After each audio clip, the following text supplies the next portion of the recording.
There are stories that linger in the dark, whispers that slip through the cracks of reality, waiting for someone brave enough to listen.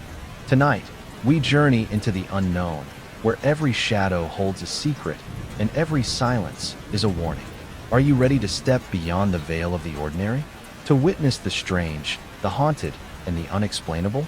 If so, keep your lights dim, your doors locked, and whatever you do, don't look behind you. Welcome to tonight's Stories of Terror. I still remember the day we bought the mirror. It was supposed to be just another piece of furniture, something to fill the empty walls of our new home. Claire and I had just moved into a townhouse in London, an old but charming place with creaky wooden floors and high ceilings.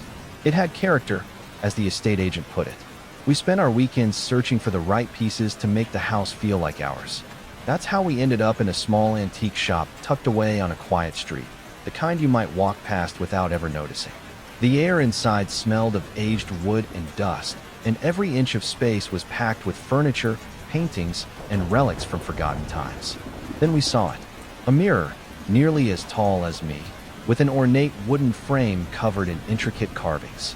I ran my fingers over the patterns, twisting vines, tiny skull-like faces, and something that almost looked like eyes peering out. It had a strange beauty, the kind that draws you in. Claire was the one who insisted we buy it, saying it would be perfect for our bedroom. The shopkeeper hesitated. "That piece," he said, lowering his voice. "It came from an estate.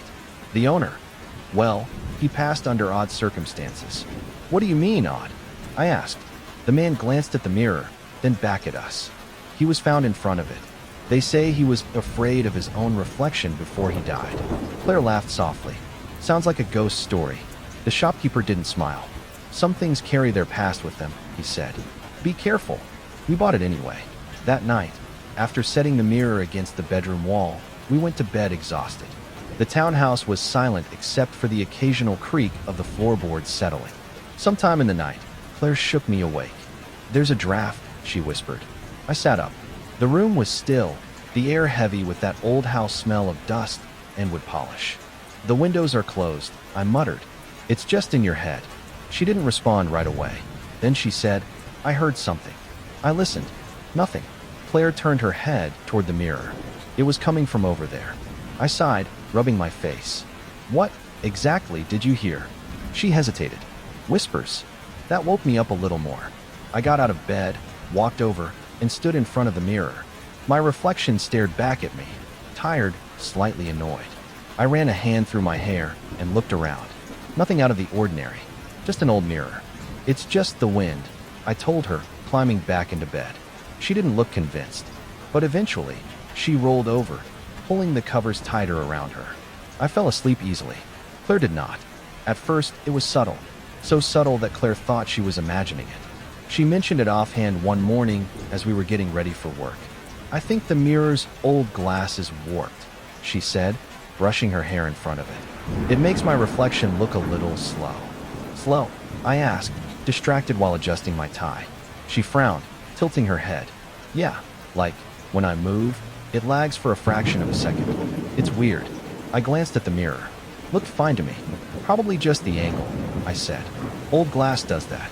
Claire didn't say anything else, but I could tell it unsettled her. Over the next few days, she kept bringing it up. Small things at first. A blink that didn't match perfectly, a head turn that seemed off by the tiniest fraction of a second. I teased her for watching too many horror movies, but she wasn't laughing.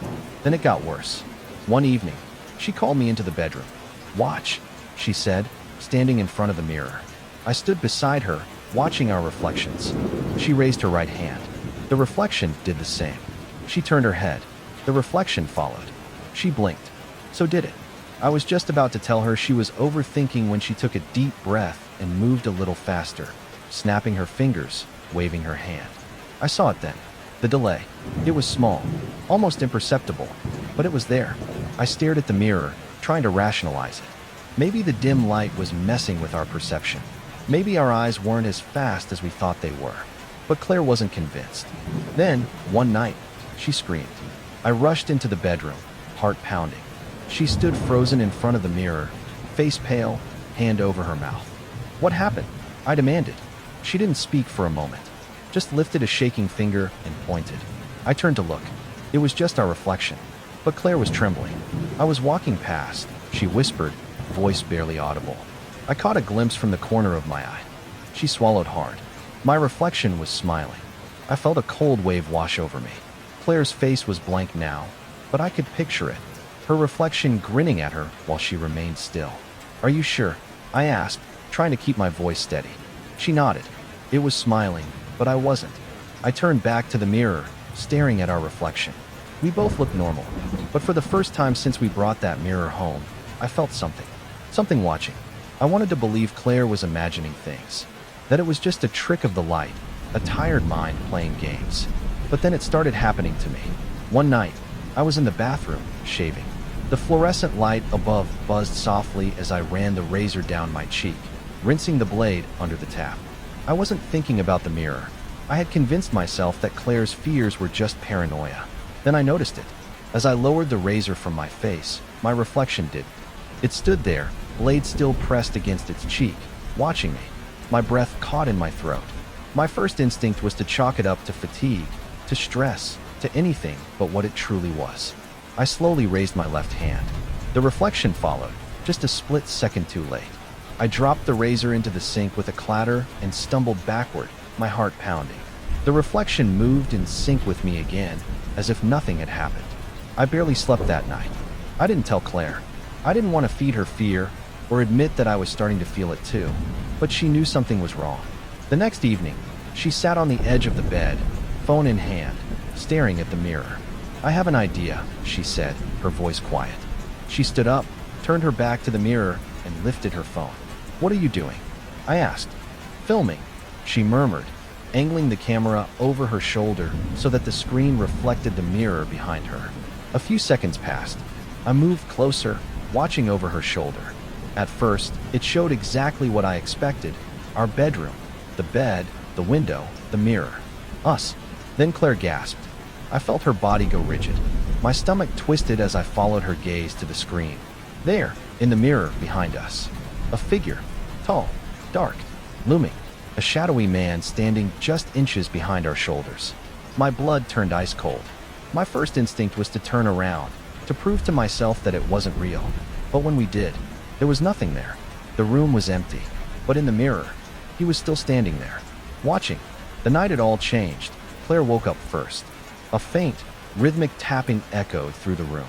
Soft, deliberate, like fingernails against glass. Tap, tap, tap. She sat up, heart pounding, scanning the dark room. The windows were shut. The door was closed. The only light came from the dim glow of the street lamp outside, spilling faintly through the curtains. Then her eyes drifted to the mirror, and she froze. She saw herself, still lying in bed. But she was awake. Her breath hitched. She glanced down at her hands, feeling the warmth of her own body, the thud of her racing heart. She was awake. She was sitting up, but her reflection wasn't. In the mirror, she was still sleeping, her face peaceful, body motionless under the covers. The tapping sound continued. Tap, tap, tap. Claire's gaze snapped back to the mirror just as her reflection's eyes flickered open. And then, it smiled. A slow, deliberate, knowing smile.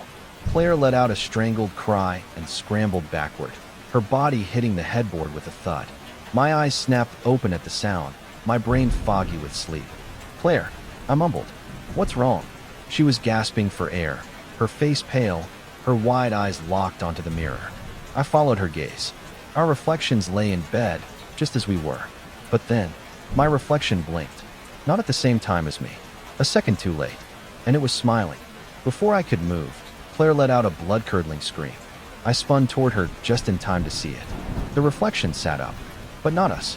Not our bodies in bed. Only them. Only the ones in the mirror. Then Claire's reflection lifted a hand and pressed it against the glass. A long, pale hand, fingers splayed. Tap, tap, tap. A deep, guttural chuckle filled the room. It didn't come from the mirror. It came from everywhere. From the walls, the air, the floor beneath us. A low, menacing sound that sent ice through my veins. And then, a crack. The glass trembled. A hairline fracture ran along the surface where the reflection's hand pressed. It was trying to get out. The glass groaned under the pressure of the reflection's hand. The crack widened, spider-webbing across the surface. Claire clutched my arm, her nails digging into my skin. Daniel. I didn't think. I didn't hesitate.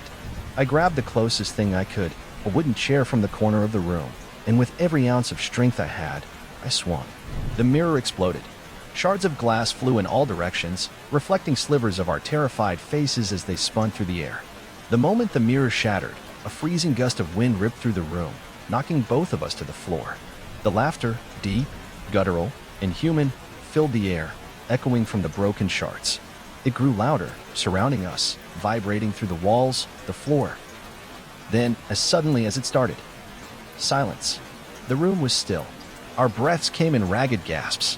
My hands trembled as I pushed myself upright, looking around. The mirror was gone, nothing left but shards scattered across the wooden floor. The reflection was gone. The laughter was gone. It was over. Claire let out a shuddering breath, gripping my hand. "It's done," she whispered, as if saying it out loud would make it true. I wanted to believe her. Then she stiffened. I turned to her, following her gaze to the floor. Among the shattered pieces, one shard remained intact. It was large, its surface smooth, catching the dim light just right. And in that reflection, we saw ourselves, standing there, wide-eyed, shaken. And behind us, the shadowy man, still there, still watching, still smiling. Claire's breath hitched. My heart pounded against my ribs. Then, he lifted a single finger and pressed it against the glass. Tap. Blackness swallowed the reflection. The shard cracked, and the room was silent once more. I had been working the night shift at the old Westwood Plaza Mall for about 6 months. The place had been shut down for years, scheduled for demolition. But until then, my job was to patrol the property and make sure no squatters, vandals, or curious teenagers got inside. Most of the stores were boarded up, their signs faded, their glass windows covered in grime. The food court was empty except for broken tables and a few rusting chairs. The only light came from the dim emergency fixtures, flickering like dying fireflies. It was quiet, just the sound of my boots echoing against the tiled floor. At first, the job had been easy, boring even. The biggest issue was the occasional raccoon or stray cat finding its way in. But lately, something felt off. It started small, just a feeling, like someone was watching me from the upper level as I walked my rounds. A prickling at the back of my neck. The kind of unease that makes you glance over your shoulder even when you know you're alone. Then, one night, as I made my way past the old Playland arcade, I heard something. Laughter. Faint at first, like it was drifting through the empty halls. High-pitched, childlike.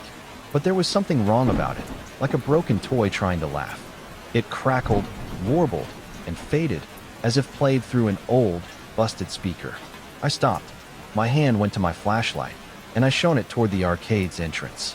The metal security gate was still pulled down, padlocked like it had been for years. The sign above the door was barely readable. Tokens only. Play until you win.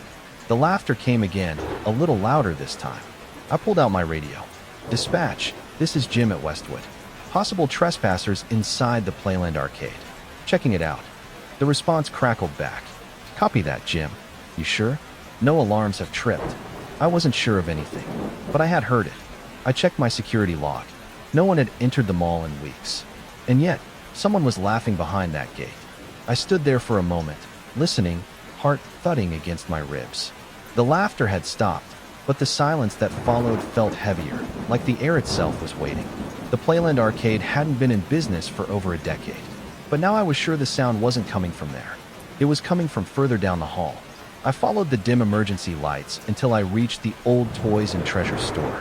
The place had been shut down for as long as I could remember. The entrance was sealed with a heavy black plastic tarp, stretched tight, and stapled along the inside of the metal security gate. The gate itself was padlocked, just like all the others. No way in, no way out. And yet, someone, or something, had been laughing inside. I stepped closer, shining my flashlight over the tarp. Hello. My voice sounded too loud in the emptiness. Security. If someone's in there, you need to come out now. Nothing. I waited. Then, just as I was about to turn away, something moved. Shadows, pressing against the plastic from the inside. Not the natural kind. No shapes that made sense. They twisted and stretched, shifting in ways a human body wouldn't. Some too tall, some too thin. One of them looked like it had too many limbs. I took a step back, pulse hammering in my ears. Then, from behind the plastic, a voice. A whisper, like breath against glass. "Jim, we see you." Every muscle in my body locked. I hadn't told anyone my name. Before I could react, my radio hissed to life, spitting out a burst of static. I hadn't touched it. For a second, just a second, I swore I heard something beneath the noise. A whisper, a sigh, then silence. The flashlight trembled slightly in my hand. I swallowed hard and took another step back. Whatever was behind that tarp, it knew me, and I had no idea how. I stood frozen, my breath shallow, my mind screaming at me to move. The shadows behind the plastic twisted, shifting faster now. The movements were no longer slow or subtle. They pushed against the tarp, bulging outward like something trying to claw its way through. Then, the plastic stretched into a face. A grotesque, misshapen thing, pressing forward like hands were shoving it from the other side. The mouth opened wide, contorted in a soundless scream. Its lips moved frantically, forming words I couldn't hear. A cold wave of terror slammed through me. Then the security gate rattled violently. The metal shook, the padlock clanked, and the entire frame shuddered as if someone, or something, was trying to rip it free. But there was no one there. That was it. I turned and ran. My boots pounded against the cracked tiles as I bolted toward the main security office. My hands fumbled for my radio, but the static was back, louder, more distorted, drowning out every other sound. Then, the lights flickered. For a brief moment, the hallway ahead of me strobed, shadows stretching unnaturally against the walls. Then, total darkness. The mall's dim emergency lights cut out completely. I skidded to a stop, sucking in a sharp breath. The kind of pitch black that surrounded me wasn't normal. It felt thick, heavy, like something alive, somewhere behind me, in that perfect, suffocating darkness. I heard it, a whisper. "Come back, Jim." I didn't look. I ran. I didn't sleep when I got home. Couldn't. I sat in my living room, staring at the wall, my hands still shaking from the night before. By morning, I convinced myself there had to be an explanation. Sleep deprivation, a stress-induced hallucination. Something, but I needed proof. So, when my shift started, I went straight to the security office and pulled up the footage from the night before. I fast-forwarded to the exact moment I reached the toys and treasure store. The hallway was empty. My flashlight's beam flickered against the metal gate. Then, as I approached, the screen glitched. For 10 full seconds, the footage became static. When the image returned, everything looked normal. No bulging plastic, no twisting shadows, no shaking gate, just stillness. I stared at the screen, gripping the desk so hard my knuckles turned white. But then, in the final few frames, I saw it. A blurry silhouette, standing in the farthest corner of the hallway, just beyond the reach of my flashlight. Watching me. I should have quit then, walked away. But a few nights later, something pulled me back. I had to see it again. I had to know if it was real. When I returned to the sealed store, everything looked the same, except for one thing. The metal security gate. The steel bars were corroded, as if burned by acid, rough and pitted. And in the center, scratched deep into the metal, was a message. 4 words. "See you soon, Jim." I staggered back, my stomach twisting. I was done. I put in my resignation that same day.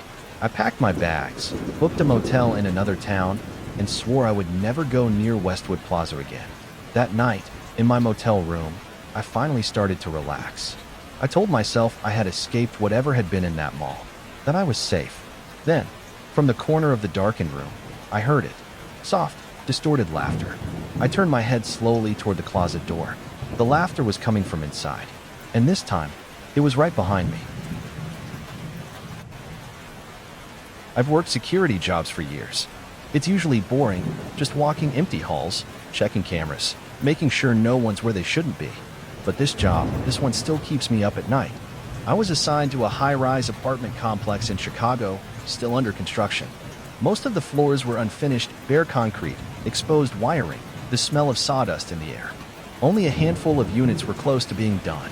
My job was to patrol, make sure no one broke in or got hurt messing around where they shouldn't be. There was one unit, though, apartment 1506, that was supposed to be completely sealed off. I don't know why. The foreman just told me nobody should be in there. If you see anything weird, report it. Don't go inside. That was it. No explanation. I didn't ask questions. The first time I noticed something was wrong, it was small.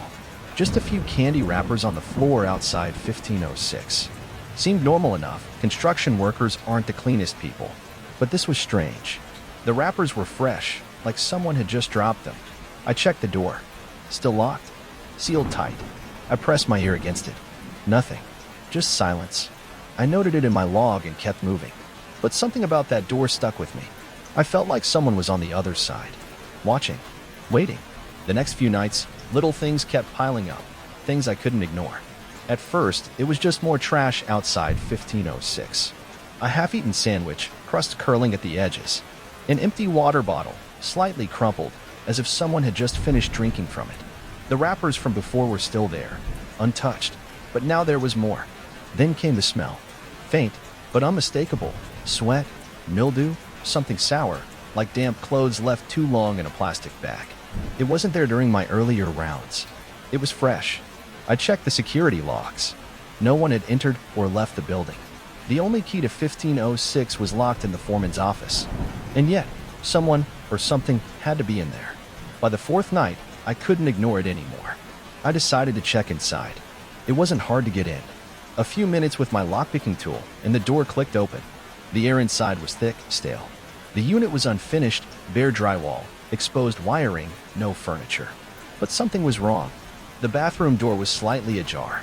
I pushed it open. Inside, a pile of old clothes sat in the corner, wrinkled and damp. They weren't construction worker uniforms, just regular clothes, the kind someone might wear every day. Jeans, a hoodie, socks, all stiff with dried sweat. I stepped back into the main room. A mattress had been dragged into the center of the floor. It was stained, sagging, like it had been pulled from the trash. And then I saw it. On the dust-covered window, scratched faintly into the glass, were two words. Please help. I felt my stomach drop. Someone had been living in here. Watching. Waiting. I wasn't alone.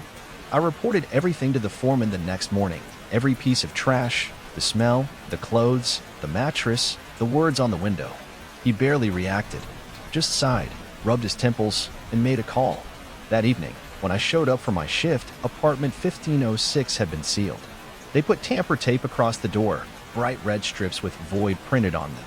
If anyone opened it, the tape would break. A motion sensor was also placed inside, set to trigger an alert if anything moved. Just to be sure, the foreman muttered. That night, I didn't patrol. My job was to watch the security feeds to see if anyone, messed with 1506. For hours, nothing happened.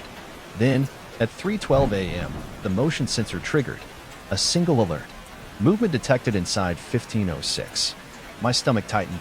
I grabbed my flashlight and ran. When I got there, I stopped. Stared. The tamper tape was untouched. The door was locked, exactly as it had been. I hesitated before unlocking it. The second the door swung open, I knew something was wrong. The air felt different, heavier. Inside, the mattress was no longer in the center of the room. It was upright, leaning against the far wall. And on the floor, placed neatly in the exact center of the room, was a single candy wrapper. No footprints in the dust. No sign of how it got there. Just silence. I stepped back, heart pounding, and shut the door. Something was inside, and it wanted me to know. I should have walked away. I knew it, but I had to know. The next night, I brought a small hidden camera, something I could slip inside without anyone noticing. I waited until my shift started, then picked the lock to 1506 one last time. I placed the camera in the far corner of the room, aimed at the mattress. If something was moving in there, I'd catch it. Then I left. I sat in the security office, eyes glued to the live feed. Hours passed. Nothing. Just the same empty, unfinished room. The same mattress, the same stillness. Then, at exactly 3:12 a.m., the screen flickered. The feed cut to static. I leaned forward, pulse hammering. It lasted 10 seconds. When the video returned, the room had changed. The pile of clothes was no longer in the bathroom, it was scattered across the floor. The mattress hadn't moved, but now, clear as day, there were handprints in the dust. Long, dragging smears, as if someone had crawled from the bathroom to the center of the room. And on the mattress, there was a note. A single piece of paper, wrinkled and yellowed. I switched cameras, looking for movement outside the room. Nothing.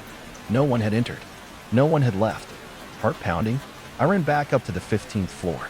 When I opened the door, the room was exactly as I had seen it on the feed. Clothes everywhere. Handprints in the dust.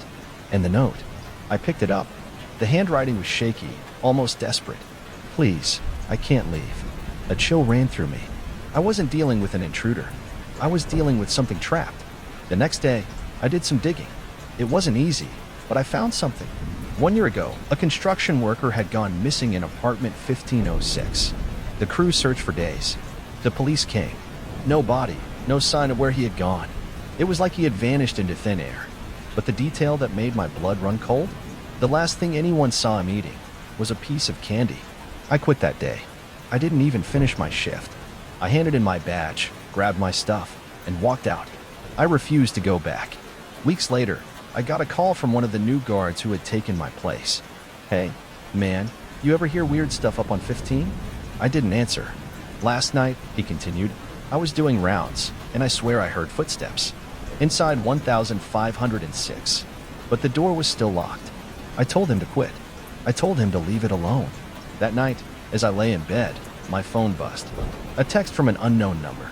I hesitated before opening it. There were no threats, no explanations, just 5 words. Why did you leave me? I dropped the phone. My breath caught in my throat. I never responded. I never blocked the number. But every now and then, at exactly 3:12 a.m., I get another message. Just one word. Please. I've worked night shifts at St. Vincent's Hospital for almost 5 years. The ICU is always a place of tension. Patients fighting for their lives. Families whispering prayers in waiting rooms. But nothing unsettles me more than the old wing. No one goes there anymore. It's been abandoned for over a decade, waiting for demolition. Some of the older nurses say it used to be part of the intensive care unit. But after a series of unexplained equipment failures and patient deaths, the hospital shut it down. Nobody ever explains what really happened, and most people don't ask. That night, I was making my rounds, checking monitors, adjusting for drips, and listening to the hum of machines. It was routine until I heard it, the faint but steady beeping of a heart monitor. At first, I thought it was coming from one of my patients, but as I moved down the hall, the sound grew fainter. I turned back toward the source, my stomach tightening. The noise wasn't coming from the ICU. It was coming from the old wing. I stopped at the nurse's station and radioed security. Hey, can you check something for me?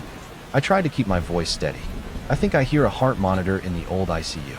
There was silence on the other end before the guard responded. That area's been empty for years, Julia. No power, no equipment. But the beeping continued. I tightened my grip on the radio. Well, something's making that noise. Another pause. Then, finally, I'll send someone up. I exhaled and glanced down the dimly lit hallway that led to the sealed doors of the old wing. The beeping was still there, slow and steady, like a patient whose heartbeat had stabilized. And then, just as suddenly as it had started, it stopped. I felt a chill creep up my spine.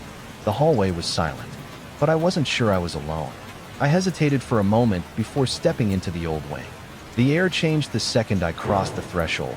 It smelled different, stale, like dust and disinfectant left to settle for years.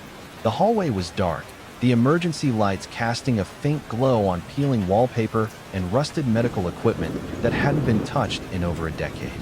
The beeping had stopped, but I could still feel its presence, like an echo lingering in my bones. At the very end of the hall, a door stood slightly open. Room 309. I don't know why I walked toward it. Maybe it was curiosity. Maybe it was something else. The room was just as abandoned as the hallway. Empty bed, broken chair in the corner, dust coating every surface. But there, against the wall, was a heart monitor. And it was on. The screen glowed green, displaying real-time vitals. Heart rate, 62 beats per minute. Blood pressure, normal. Respiratory rate, steady. I stepped closer, my fingers hovering over the machine's buttons. It wasn't connected to anything. The power cord lay on the floor, completely unplugged. The hair on the back of my neck stood up. That's when I noticed the cold. I exhaled, and my breath came out in a mist. The temperature had dropped so suddenly, so drastically, that my arms prickled with goosebumps beneath my scrubs. Then, the monitor beeped again. The heart rate was rising. 72 BPM, 84, 97. The numbers jumped, erratic and unnatural. The machine wasn't just malfunctioning, it was reacting to something. I took a step back. A sharp click echoed through the room. Before I could turn around, the door slammed shut. The sound reverberated through the empty walls, leaving nothing but silence. I wasn't alone. My pulse hammered in my ears, but the beeping from the monitor was even louder, steady, insistent. Then I noticed something that turned my blood to ice. The heart rate on the screen was matching mine. I pressed 2 fingers to my wrist, feeling my own pulse. 110 beats per minute. I looked back at the monitor. 110 BPM. I swallowed hard, forcing myself to take slow breaths, trying to calm down. The numbers changed with me. 105, 99, 92. It was impossible. Then, right beneath the vitals, a new line of text appeared on the screen. Stay with me. I stumbled backward, my breath coming fast and shallow. My pulse spiked, and so did the numbers on the screen. 120, 130. I grabbed the doorknob and twisted hard. It wouldn't budge. I threw my weight against it, but it held firm, as if something on the other side was keeping me in. Then the monitor let out a long, piercing alarm, the unmistakable sound of a flatline. My stomach dropped. It wasn't just noise. It was real, a sound I'd heard too many times in the ICU when a patient didn't make it. The shadows in the corner of the room shifted. I froze. A figure was taking shape, a faint, translucent outline of a person in a hospital gown. It wasn't clear, more like a trick of the light, but I could see enough. Slumped shoulders, hollow eyes. It raised its head slowly. A cold breath brushed against my ear, and a voice rasped, low and broken. Don't leave me again. I slammed my shoulder against the door again, my hands shaking so badly I could barely grip the knob. The air in the room felt thick, pressing against my chest, making it harder to breathe. Behind me, the figure lingered, unmoving. The monitor kept blaring its flatline alarm, the high-pitched wail drilling into my skull. I threw myself against the door one last time, and suddenly, it flew open on its own. I stumbled into the hallway, gasping, nearly falling as my legs struggled to move. The second I was out, the lights in the old wing flickered violently, buzzing and popping, and then, darkness. The entire corridor went dead. I stood there, heart pounding, staring into the pitch-black room I had just escaped from. The door creaked as it slowly swung shut. Julia, I turned to see 2 security guards running toward me. One of them grabbed my arm. Are you okay? I couldn't answer. I was shaking too hard. Just behind them, I saw a group of workers entering through the back entrance. Hard hats, reflective vests.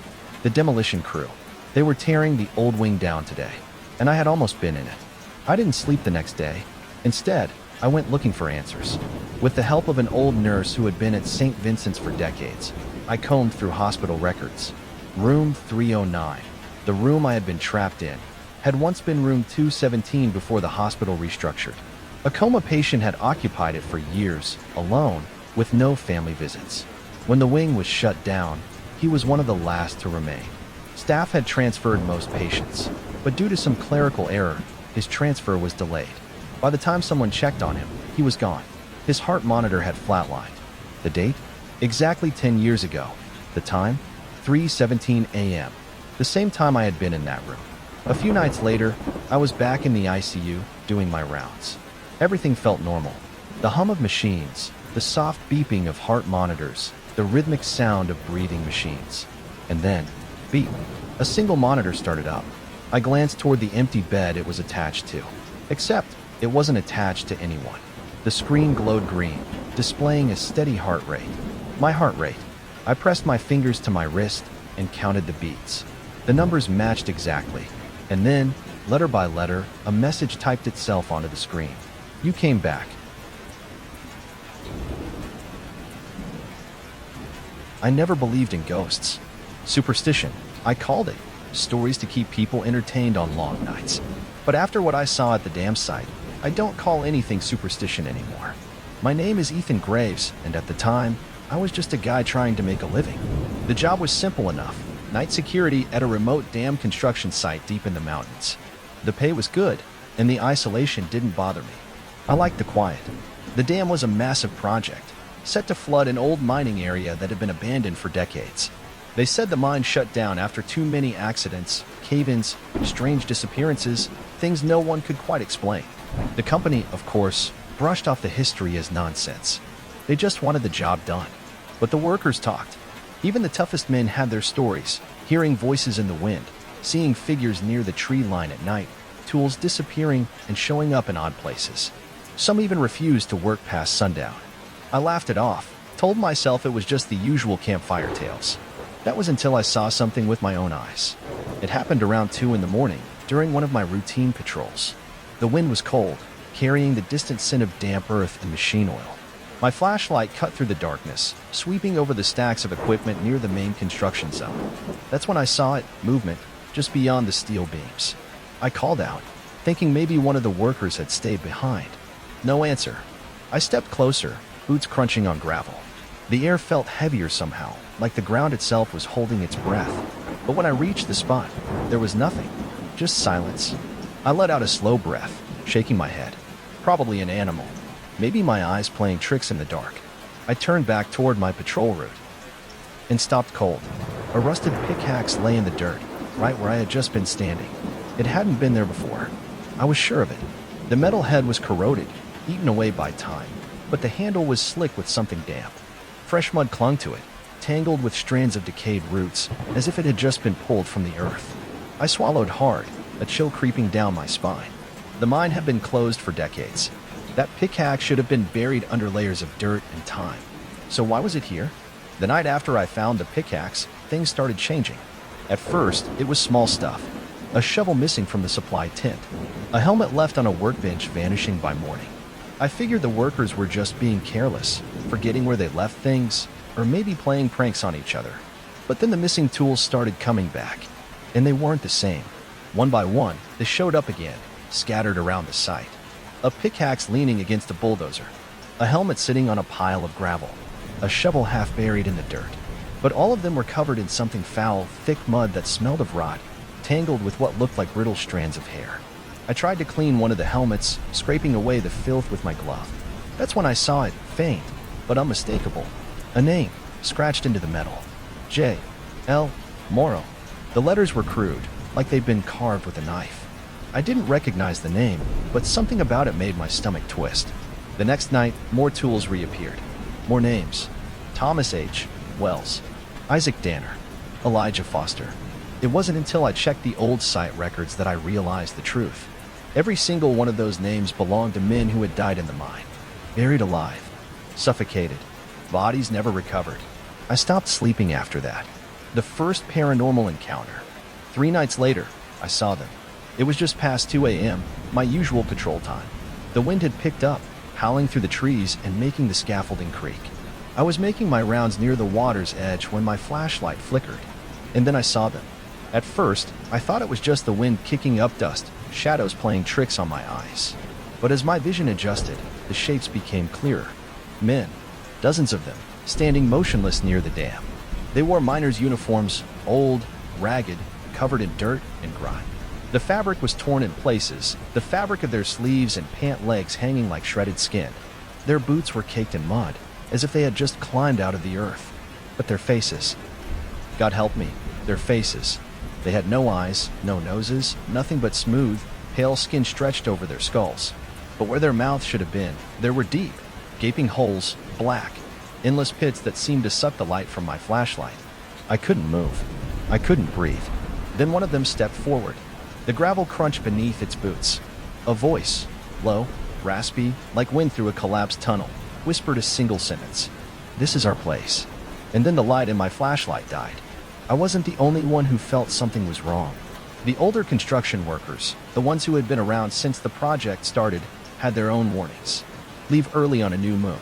Bad things happen when the sky goes black. If the floodlights go out, don't move. Don't breathe. Don't look at them. I asked them what they meant, but they wouldn't say. They just packed up their gear and left before nightfall, like they knew something I didn't. By midnight, the entire site was empty. Just me, the wind, and the skeletal frame of the dam rising over the pit where the mine had once been. The air was colder than usual, too cold for mid-autumn. I could see my breath fogging in the beam of my flashlight. The floodlights, massive things mounted on steel towers, buzzed faintly overhead. They cast long, eerie shadows across the ground. And then, one by one, they began to flicker. A soft hum, a brief sputter, then darkness. First the east side, then the west. Then the last floodlight nearest to me blinked twice and died. The entire site went black. The horror escalates. Silence pressed in around me, thick and suffocating. The only sound was my own heartbeat pounding in my ears. Then came the footsteps. Soft at first, like someone walking through loose gravel. They came from nowhere, from everywhere, surrounding me in the dark. I swung my flashlight toward the sound. Nothing. Just empty ground. A whisper of movement behind me. I spun around, the beam of light shaking in my grip. Still nothing. Then, without thinking, I glanced toward the pit. And I saw them. Not the miners, not yet. Hands. Dozens of them, rising from the dirt like weeds, fingers twitching, nails caked with mud. They stretched toward the surface, grasping at nothing, their movement slow, unnatural. I stumbled back, my breath catching in my throat. And then I heard it now. The crunch of boots on gravel. Right behind me. The final encounter. I turned. The faceless miners were standing there. Closer than before, their bodies half hidden in the dark. Their featureless faces tilted toward me, the black pits where their mouths should have been gaping wider, as if preparing to speak. But this time, one of them did more than whisper. It lunged. The thing's mouth, that horrible, empty hole, split open, not into darkness, but into rows of jagged, rotting teeth that spiraled deep into its throat. The others followed, stepping forward in unison, their voices rising, overlapping in a chilling, ghostly chorus. We never left. We never left. We never left. I ran. I didn't think, didn't breathe, just ran, my legs burning as I sprinted for my truck. The whispers chased me, echoing through the site, growing louder, filling my ears until it was all I could hear. I yanked the door open, jumped in, and fumbled for the keys. My hands were shaking so hard I could barely fit them into the ignition. Click, click. The truck wouldn't start. I looked up, and in the reflection of the windshield, they were there, surrounding me, closing in, and their mouths were still moving. We never left. The engine roared to life on the third turn of the key, and I slammed my foot on the gas. The tires kicked up dirt and gravel as I tore out of the construction site, my hands gripping the wheel so tight my knuckles went white. In the rearview mirror, I saw them. The miners.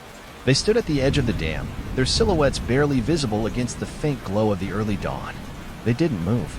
They didn't chase me. They just watched. Even after I made the first sharp turn down the mountain road, I could feel them, like their empty faces were burned into my mind, like their whispers were still swirling in my ears. I didn't stop driving until I hit the first sign of civilization, a gas station 20 miles from the site. I parked under the bright fluorescent lights and just sat there, hands shaking on the wheel, heart pounding so hard I thought it might burst. I told myself I was done. I wasn't going back. I should have known it wasn't that simple. The next morning, the foreman called me. His voice was steady, but I could tell something had shaken him. "Graves," he said, "you saw something last night, didn't you?" I didn't answer. He sighed. "You should come back and see this." "I quit," I said. "I figured you would," he replied. "But you still need to hear this." I almost hung up, almost told him to lose my number. But something in his voice made me stay on the line. "The morning crew found something," he said. "Footprints." A cold weight settled in my stomach. "So, they weren't there yesterday," he continued. "And they weren't made by anyone on our team. They came from the old mine shaft, led straight to the dam." I gripped the phone tighter. They were deep, Graves. Too deep, like whoever made them had just climbed out of the earth. I didn't say another word, just ended the call, threw my phone on the passenger seat, and drove home. A week passed. I didn't answer any more calls, didn't check the news, didn't even tell my family what had happened. I just wanted to forget. Then, one morning, a package arrived at my doorstep. No return address, no sender, just a plain, brown box. My hands trembled as I opened it. Inside was a rusted pickaxe. I knew it instantly. It was one of the ones that had disappeared. The mud was gone, but something else had been added. A new engraving on the handle. "You can't run forever." I haven't slept since. And I know, somewhere, in the dark, they're still watching. I worked the night shift at a call center handling customer service complaints for a financial company. It's the kind of job that feels endless, hours stretching out like an empty highway, punctuated only by the dull murmur of distant conversations from the few other night shifters. The office is a cold, sterile place at night, the hum of fluorescent lights the only real company. I never minded the quiet. In fact, I preferred it. I didn't have much waiting for me at home.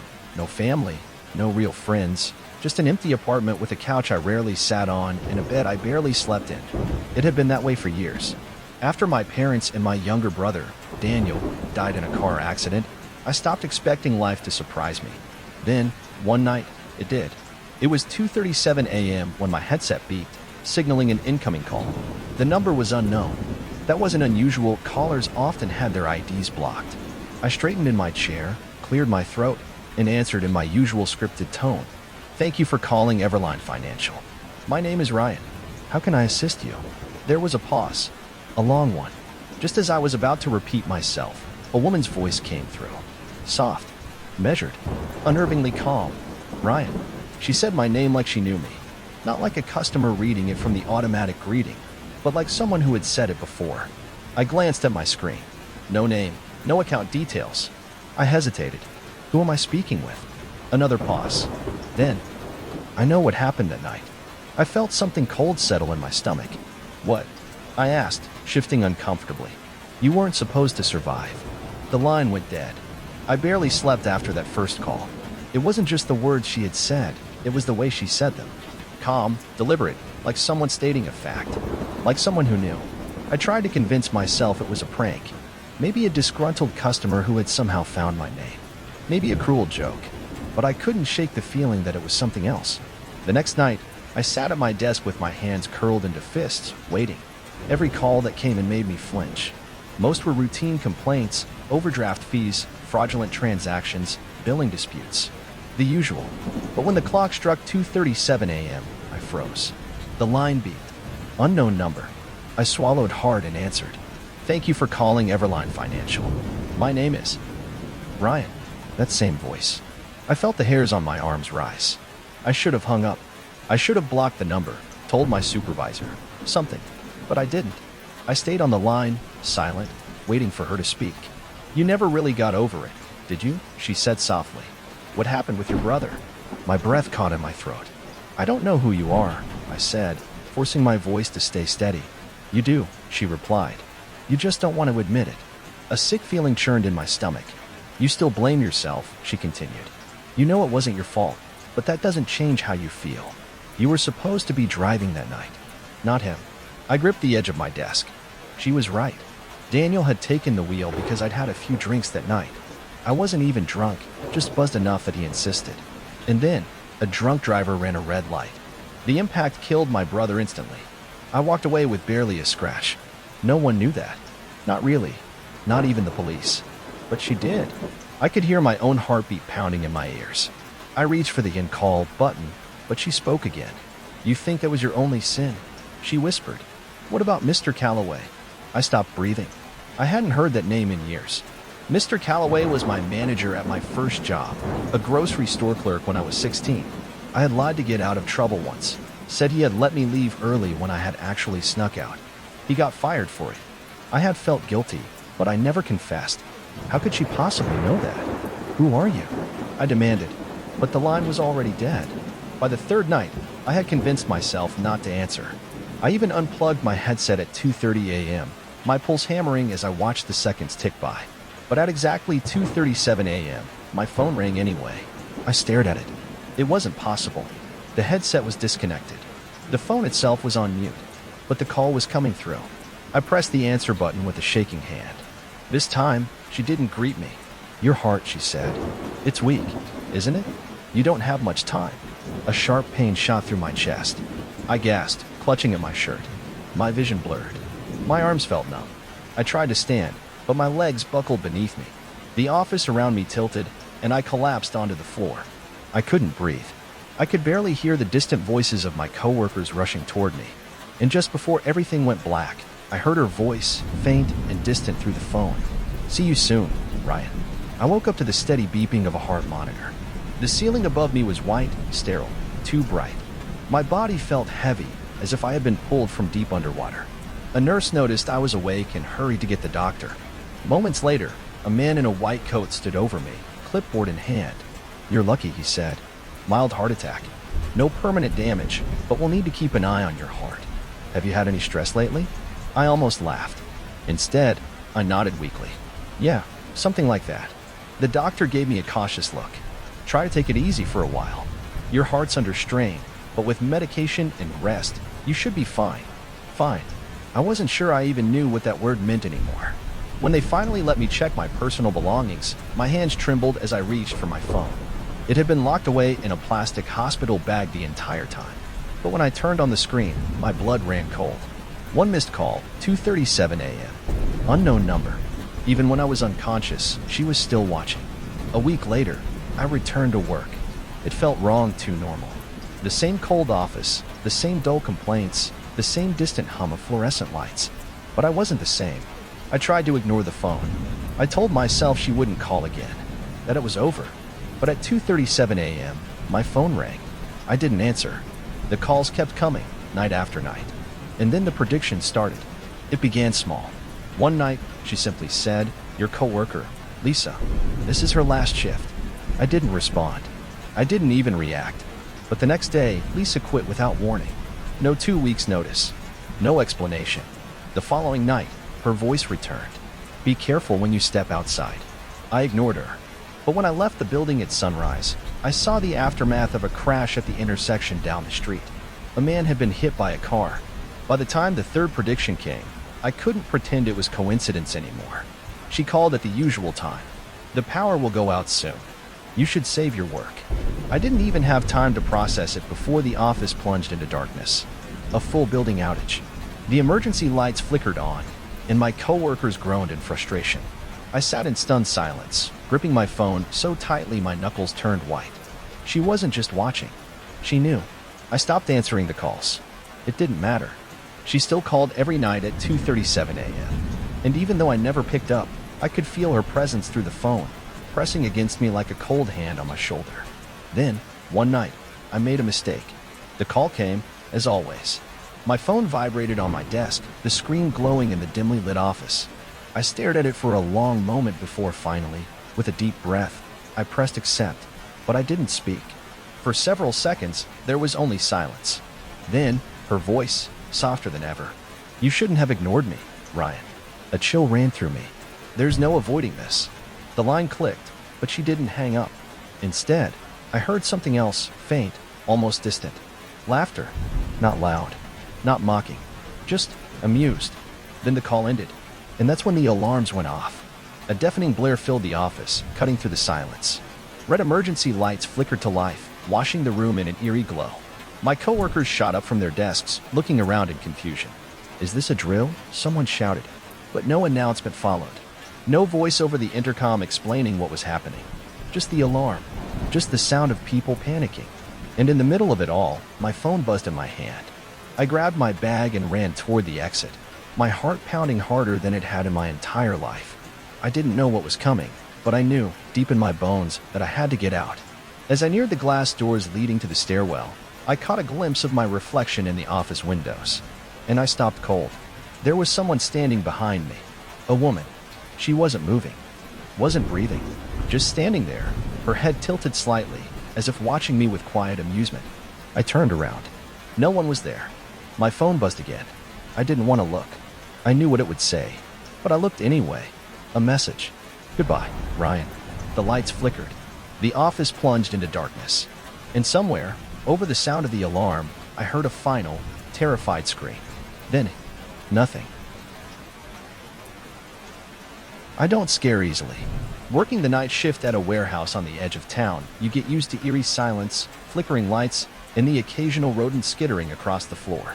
I come home just before dawn, exhausted, my only company being the hum of the streetlights and the distant howls of stray dogs. My apartment complex, a decaying, 3-story building with more empty units than occupied ones, feels abandoned most nights. It's cheap, though, and quiet. At least, it used to be. The first time I noticed something was off, I had just pulled into my usual parking spot, my headlights bouncing off the crumbling concrete steps leading up to my unit. The hallway was silent as always, my footsteps echoing as I approached my door. That's when I saw it. A handprint. Not just any handprint. This thing was huge. At least twice the size of mine. The fingers were too long, unnaturally thin, stretching down toward the doorknob. The palm was unnervingly wide, like whoever had left it wasn't shaped quite right. The worst part? The print was wet, glistening under the dim yellow hallway light, yet the texture wasn't smooth. As I stepped closer, I saw something that made my stomach drop. The surface of the print was rough, almost claw-like, as if whatever had touched my door had scraped it in the process. I stood there, staring, my mind racing for a logical explanation. A prank? Maybe some drunk playing a joke? But who would have hands like that? And why my door? I reached out hesitantly, brushing my fingertips against the print. It was cold. Slimy, almost. Disgusted, I wiped my hand on my jeans and pulled my sleeve down to rub the mark away. It took some effort, like whatever left it had pressed down hard. Once it was gone, I exhaled, shaking my head. I was too damn tired for this. I unlocked my door and stepped inside, locking it behind me. I told myself it was nothing, just some weird prank. I should have known better. At first, I convinced myself it was nothing. Maybe some stupid kids messing around. Maybe my mind playing tricks on me after too many sleepless nights. But then the footsteps started. It was always late, around 3 or 4 in the morning when I'd hear them. Slow, wet, dragging sounds echoing through the empty hallway outside my door. The first time, I thought it was just one of my few neighbors coming home drunk. I didn't think much of it until I realized something strange. The footsteps stopped, right in front of my door. I lay in bed, barely breathing, listening. No knocking, no keys jangling, no sound of anyone moving down the hall. Just silence. After a long minute, I got up and crept toward the peephole. The hallway outside was dim, the flickering light down by the stairs casting uneven shadows. I expected to see someone, anyone, but there was nothing. Just the empty corridor stretching in both directions. I exhaled slowly, stepping back. Maybe I'd imagined it. Maybe it was the building settling, the pipes groaning. Anything but what my gut was telling me. But the next night, it happened again. And the night after that. Always the same slow, dragging footsteps. Always stopping at my door. And each time, when I looked outside, nothing. By the 4th night, I stopped checking. That night, I woke up to the sound of my doorknob rattling. Not gently, violently. The metallic clatter echoed through the apartment as I bolted upright, heart pounding. Someone was trying to get in. I reached for the kitchen knife I kept beside my bed, something I'd started doing after the footsteps began, and got up slowly. My apartment was small, barely a few steps from the front door. The rattling hadn't stopped. Whoever was outside was still trying to turn the knob. I tightened my grip on the knife and pressed my back against the wall beside the door. My pulse thundered in my ears as I leaned closer. Then, just as suddenly as it had started, the rattling stopped. Silence. I swallowed, sweat chilling my skin. I wasn't sure what was worse, the sound or the sudden, unnatural quiet that followed. And then, a voice. Low, raspy, not human. It came from the other side of the door, so close I could feel the breath of it through the wood. I found you. I froze. For a long moment, I couldn't breathe, couldn't think. The words slithered through the silence, crawling beneath my skin. Then, just as suddenly as it had come, the presence outside my door was gone. I didn't sleep for the rest of the night. I didn't sleep that night. After what I had heard, after that thing spoke, I dragged my couch in front of the door, stacked a chair on top of it, and sat with my knife in hand until the sun rose. Even then, I hesitated to move. It wasn't until I heard birds outside, the distant sound of cars passing, that I let myself breathe again. When I finally left for work that evening, my body ached with exhaustion, but my mind was sharp. I scanned the hallway, checked the walls, the floor, anything that might tell me someone had actually been there. Nothing. No footprints. No marks on the door. No signs that anything had happened at all. Maybe I was losing my mind. I told myself that over and over as I worked my shift, pushed away the fear, forced myself to act normal. But as I drove home, dread settled in my stomach, heavy and cold. And that was the night I saw it. It was almost 5 in the morning when I pulled into the lot, the streetlights flickering above me. My footsteps echoed as I made my way up the stairs, past darkened apartment doors. Then I saw something move. At the far end of the hallway, near an abandoned unit, something crouched in the shadows. At first, my tired brain refused to process it. It looked wrong, like a person, but distorted, its limbs bent at impossible angles, its spine hunched. Its arms were too long, its fingers splayed against the floor as if it were resting on all fours. Its legs, Its legs bent backward at the knees like a deer's, but twisted, malformed. And then there was its mouth. It stretched across its face, far too wide, filled with rows of jagged, needle-like teeth. For a long, terrible moment, neither of us moved. Then its head snapped toward me. I gasped, stepping back. The thing tilted its head, as if studying me. Then it started crawling. Fast. I ran. I didn't think, didn't hesitate. I just sprinted for my door, my pulse hammering in my skull. I could hear it behind me, the wet slap of its hands and feet against the floor, the sound of its breath, ragged, hungry. My keys fumbled in my hands. I could feel it closing the distance. I barely made it inside. The door slammed shut behind me just as something heavy crashed against it. I stumbled back, gasping for air, my hands shaking as I turned the lock. Then it scratching. Long, deliberate strokes against the wood. Slow, almost playful. My heart pounded as I backed away, gripping the knife so hard my fingers ached. A wet palm pressed against the door. Then another. For minutes, it stayed like that, silent except for the sound of its breathing, slow and steady. Then, just when I thought it might be over, a sound that sent ice through my veins. A laugh. Low. Distorted. It came from the other side of the door, warping, twisting, as if the thing was learning how to make the sound. I stood there, frozen, until the laughter faded into silence. And then nothing. I didn't sleep that night either. I didn't wait until sunrise. The moment I felt safe enough to move, I grabbed my essentials, my phone, wallet, a duffel bag with whatever clothes I could shove inside. I didn't care about leaving things behind. None of it mattered. I just needed to get out. I hesitated only once, when I reached the front door. A part of me feared opening it, afraid that thing might still be there, waiting. But the hallway was empty, silent. I exhaled shakily and stepped out, my grip tightening around my bag. That's when I saw it. Something had been carved into the wood of my door. Deep, jagged claw marks spelling out a message. See you soon. A shiver crawled up my spine. I didn't look back. I moved across the state within a week. A new city, a new apartment. It was smaller than the last, but it was bright, clean, filled with people. I felt safe. For a while, I almost convinced myself it had been a nightmare.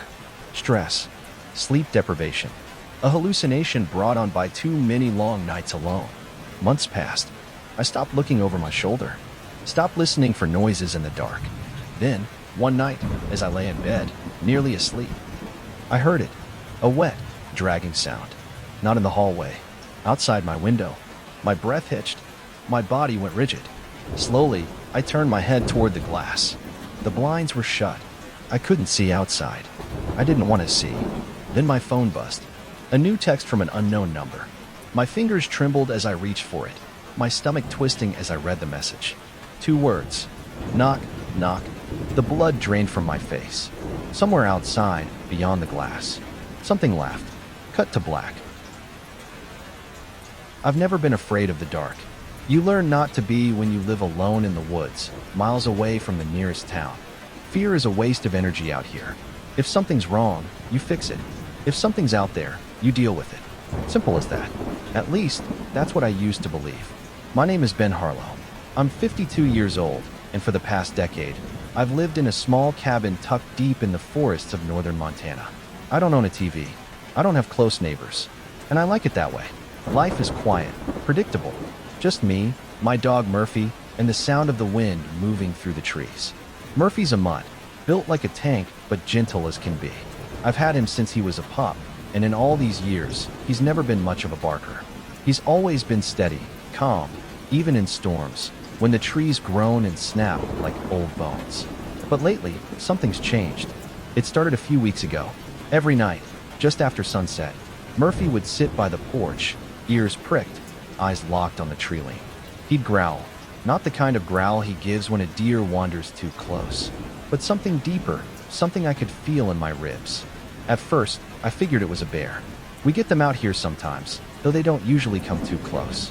I'd shine my flashlight into the woods, but there was never anything there. Just the trees, thick and black, shifting slightly in the wind. Then, last night I saw it. I stepped onto the porch like I always do before bed, stretching my back, listening to the usual sounds, the rustling leaves, the distant call of an owl. But something felt off. The night was too quiet. No crickets, no wind. Just Murphy, growling low, the fur on his back raised. And then I noticed the darkness. It was strange, not the usual darkness of the woods, where shadows blend with trees and moonlight catches in the branches. No, this was solid, thick, too absolute, like a void cut into the world itself. I blinked, thinking my eyes were playing tricks on me, but then it moved, a single step forward. The darkness didn't shift like a shadow or a trick of the night. It advanced, deliberate, closer. I felt my stomach drop. Murphy's growl turned into a snarl. I don't scare easy, but in that moment, standing on my porch, I felt something I hadn't felt in years. A primal, bone-deep fear. Because I wasn't just looking into the dark was looking back. I told myself it was nothing. A trick of the night, my imagination playing games with me. I even laughed at myself the next morning, shaking my head as I poured a cup of coffee. But deep down, I knew better. Over the next few nights, things got worse. The shadows between the trees seemed to move, not in a natural way, like swaying branches, but in quick, deliberate shifts. I'd look away for a moment, then back again, and they'd be different. Closer. My outdoor motion lights flickered at odd hours. At first, I thought it was a wiring issue, but every time I checked, nothing seemed wrong. The lights would flare up as if something had passed through, but when I stepped outside, rifle in hand, the yard was empty. Murphy was the biggest sign that something was off. He refused to go outside after dark. This was a dog who'd spent his whole life running through the woods, chasing after rabbits, barking at raccoons. Now, as soon as the sun set, he'd scratch at the door, whining to be let in. When I ignored him, he'd just sit there, trembling. I should have left then. Packed up, driven to town, stayed in a motel for a few days. But I didn't. I told myself I was being paranoid. I told myself there was nothing there. Until the night it finally showed itself. I couldn't sleep. Something about the air felt wrong. Heavy, pressing down on my chest like a weight. Murphy was curled up at the foot of my bed, but he wasn't sleeping either. His ears twitched at every small sound. Sometime past midnight, I got up and walked to the window. I don't know what I was expecting to see. At first, there was nothing. Just the trees, still and dark. The yard bathed in the weak glow of the porch light. Then, the darkness began to move. Not the trees, not the wind, the darkness itself. It stretched, pooling out from between the trunks like spilled ink, creeping over the ground. And then, right before my eyes, it began to rise. A shape formed, vague, shifting, humanoid, but wrong in ways I couldn't name. It had no features, just a body made of pure shadow, blending seamlessly with the night around it. But there were two indentations where its eyes should have been. Deep, empty voids that seemed to pull the light inward. It took a step toward the house, then another. It made no sound, but I felt it moving. The weight in the air grew heavier, pressing against my skin, sinking into my bones. Murphy let out a low, trembling whine. I stumbled back, my hands scrambling for the door. The figure was close now. Too close. I slammed the door shut just as it reached the porch. For a moment, there was silence. Just my own ragged breathing, Murphy's soft whimpers. Then I heard it, a sound that made my blood run cold. Whispering, not from outside, from inside the house. The whispering didn't stop. It slithered through the room, soft, unintelligible, like voices speaking just beyond my understanding. Too many voices, overlapping, pressing against my skull like damp cloth. I could feel them inside my head, crawling under my skin. I spun around, scanning the cabin. Nothing. The door was locked, the windows shut. But the sound wasn't coming from outside anymore. It was here, inside with me. Murphy was in the corner, pressed against the wall, his entire body shaking. His ears were flat against his head, his tail tucked so tightly that he almost looked half his size. I'd never seen him like that, not even during thunderstorms. I stepped forward, my breath fogging in the air. Wait, fogging. I froze. The room was getting colder. The fire in the hearth, which had been burning steadily all night, flickered once, then died. Not gradually, instantly. One moment the flames danced, the next they were gone, snuffed out like a candle wick. Then I noticed the walls. The wood was darkening, as if something was seeping through from the other side. The shadows stretched, spreading like spilled ink, curling at the edges, creeping inward. I reached for the light switch. The bulb flickered, then went out. The whispering grew louder. The darkness at my feet shifted. I looked down just as something moved. a tendril of blackness, creeping across the wooden floor like a living thing. I staggered back, but it kept coming, reaching toward me. Cold. That's the only way I can describe it. A cold that wasn't just temperature, it was absence. An emptiness that clawed at my skin, that made my thoughts slow, like my mind itself was being swallowed. I had seconds. I grabbed Murphy by the collar and yanked him toward the back door. He didn't resist. He ran. The whispering turned into a hiss. As I threw the door open, I felt the darkness surge behind me, like it was lunging. I didn't look back. I didn't want to see it. We hit the ground running. My truck was parked a few yards away, and I tore across the yard, dragging Murphy with me. I fumbled with the keys, nearly dropping them as my fingers went numb from the cold. The moment the engine roared to life, I slammed the gas. As I sped down the dirt road, I glanced in the rearview mirror. My cabin, my home of 10 years, was gone. Not burned, not collapsed, just gone. Swallowed by an absolute blackness that stretched beyond the trees, devouring the land itself. And then, just as suddenly as it came, it vanished, as if it had never been there at all. I didn't stop driving until the sun came up. I don't remember much of that night. Just the feeling of cold air on my face, my hands gripping the steering wheel so tightly my knuckles ached. Murphy sat curled in the passenger seat, wide-eyed and silent, as if he understood we were running from something we couldn't fight. I didn't have a plan. I just drove. By noon the next day, I found myself in a city a few hundred miles away. I booked a cheap motel, too exhausted to think. I told myself it was temporary, that I just needed a few nights to clear my head before figuring out my next move. But I never went back. I found a small apartment on the 3rd floor of a building downtown. No trees, no woods, no creeping shadows. Just traffic noise and bright city lights. It felt safe. And for a while it was. Weeks passed. My hands stopped shaking. Murphy went back to sleeping through the night. I even started to believe, really believe, that it was over. Then I saw the news report. It was late, just past midnight. I had the TV on for background noise while I sorted through some bills. Mysterious disappearances near the remote town of. I looked up. On the screen was a place I knew too well. The woods. The ones I had called home for the last decade. The reporter stood near the tree line, speaking in that calm, detached way news anchors do.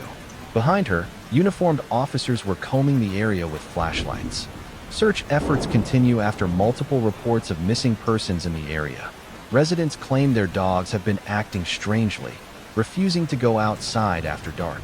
One local child described seeing the tall shadow man outside her window at night. I felt my stomach twist. Murphy let out a low whimper from the couch. The broadcast cut to an interview with a woman, middle-aged, her eyes hollow with exhaustion. My brother, she swallowed hard. He went outside to check the generator 3 nights ago, and he never came back. We called the sheriff, searched the woods, but there's nothing. Her voice broke.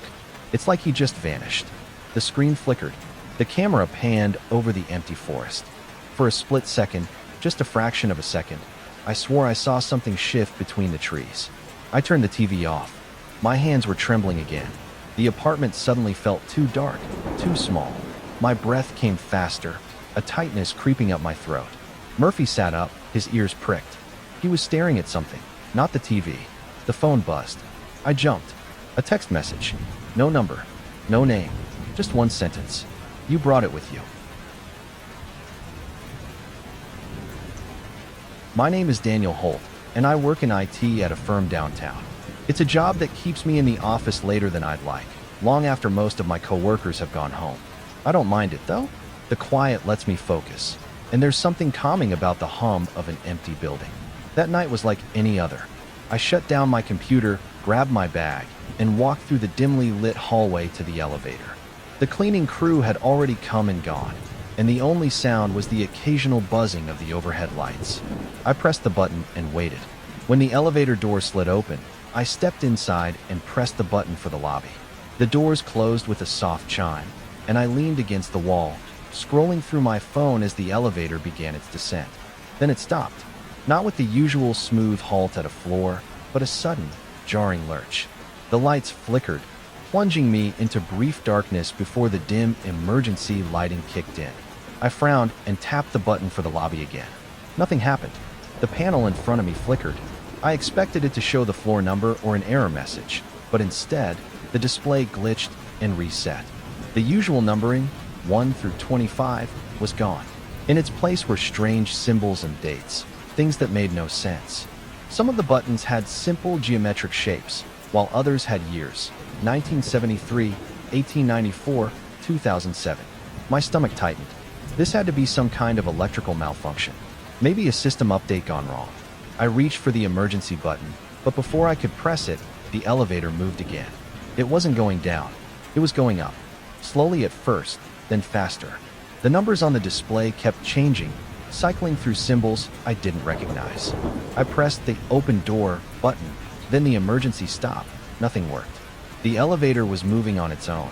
I clenched my jaw and tried to steady my breathing. Maybe this would just take me to the top floor, and the doors would open like normal. Maybe the system would reset. But deep down, I already knew. Something was very wrong. The elevator shuddered to a stop. My breath hitched as the doors slid open with a mechanical hum. I stepped forward and immediately knew something was wrong. It was my office, or at least a version of it. The layout was identical, but everything looked old. The walls were stained yellow with age. The fluorescent lights overhead buzzed weakly, barely illuminating the space. Dust coated every surface, undisturbed for what looked like decades. I hesitated, stepping out cautiously. My shoes left clear prints in the thick layer of dust. The computers were massive, boxy relics from the early days of technology, their screens dark. A calendar hung on the far wall, its pages curled and brittle. October 1983. That didn't make sense. My office building wasn't even built until the late 90s. A chill ran down my spine as I glanced around. It wasn't just the look of the place, it felt wrong. Heavy, suffocating. Then I heard it. Footsteps. Soft, shuffling, coming from behind the cubicles. Hello. My voice cracked slightly. No answer. I swallowed hard, turning toward the sound. The cubicles stretched out in eerie silence, rows upon rows of abandoned desks. There was no movement, no sign of life, but I could feel something watching me. I took another step forward. The elevator doors slammed shut behind me. I spun around. The elevator was gone. The wall was smooth, featureless, like it had never been there at all. A cold sweat broke out on my skin. No. I rushed forward, my hands sliding uselessly over the wall. It was solid. Then, from somewhere deep within the office, a voice whispered. I didn't stay to listen. I turned and ran. Halfway through the room, the air grew thick, like wading through invisible water. My vision swam, the lights flickering wildly. The walls seemed to pulse, shifting between old and wrong. I stumbled, my breath coming in ragged gasps. Then the elevator reappeared. Its doors were open, waiting. I didn't hesitate. I sprinted inside and slammed the close door button repeatedly. The doors groaned shut just as the footsteps reached the entrance.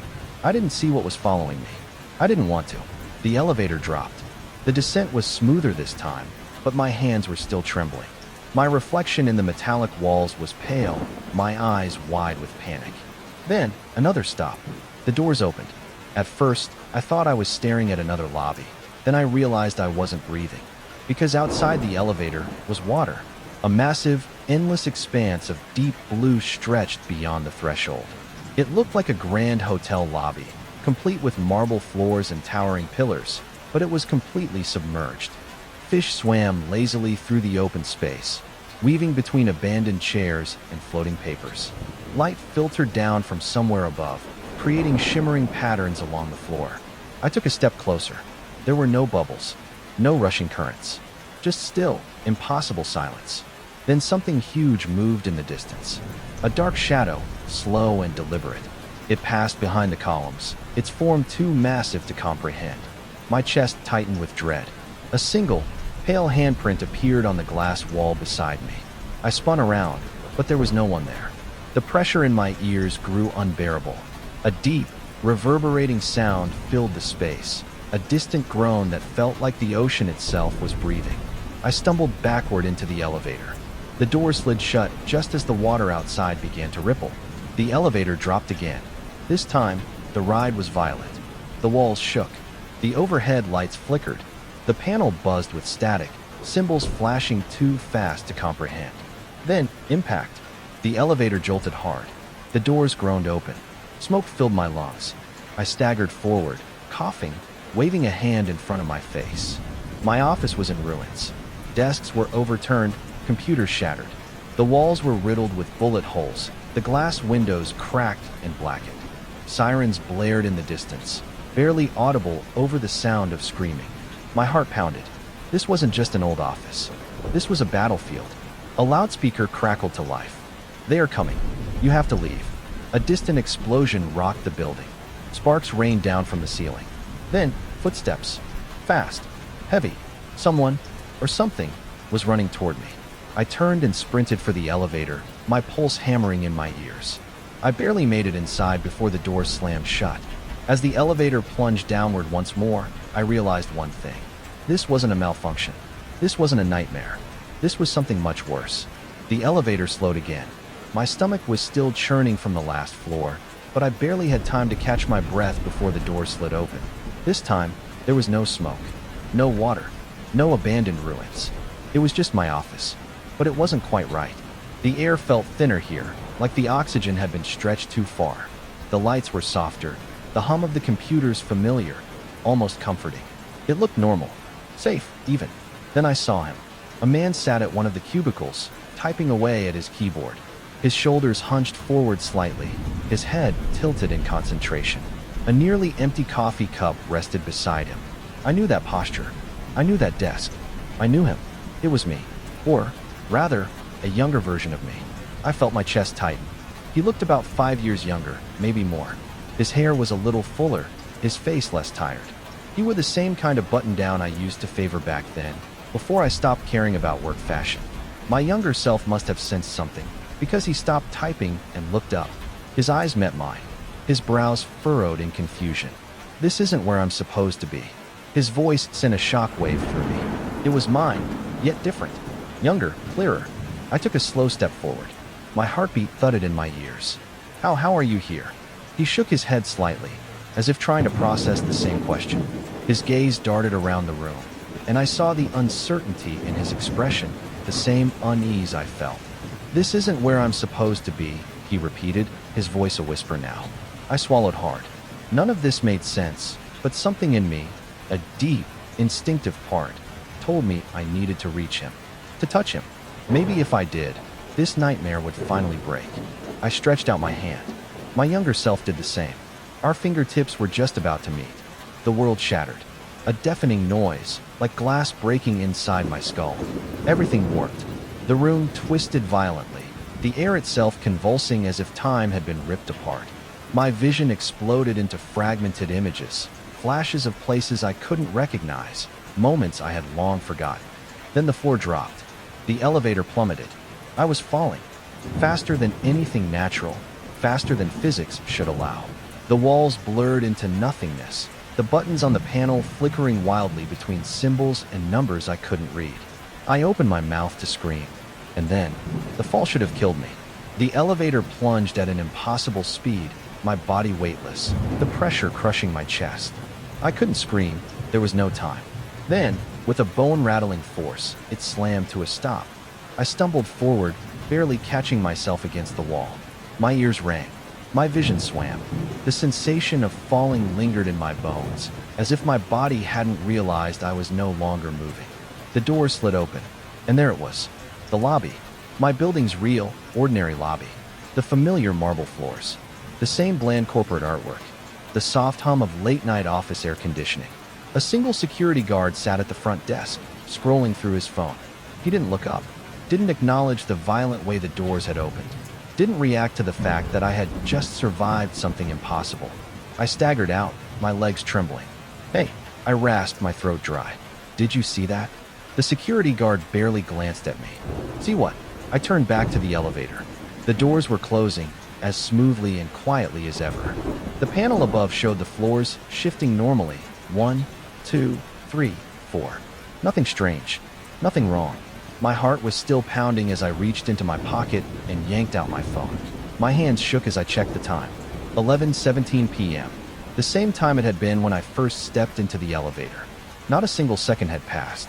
I tried to tell myself it was a hallucination. Maybe stress, exhaustion, something my mind had cooked up in the late hours of a long shift. But as the days passed, things only got worse. It started small. Objects weren't where I had left them. My coffee cup would disappear from my desk, only to reappear minutes later in the break room sink, still full. Emails I had read would be unread again. Conversations with coworkers would reset mid-sentence, as if time had rewound just a few seconds. Once, I was on the subway when a man sat down beside me.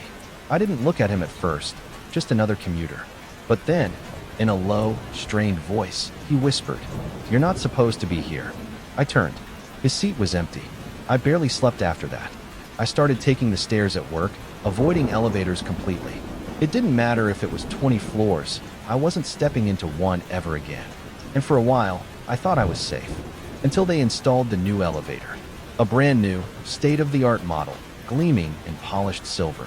My coworkers were excited. Faster, smoother rides, they said. More efficient. I refused to go near it. But one night, as I walked past the lobby on my way out, the doors slid open on their own. I stopped cold. Inside, there was no ordinary office floor. No numbered panel. Just a dark hallway, stretching into an impossible distance. Somewhere, deep inside, footsteps echoed. Coming closer.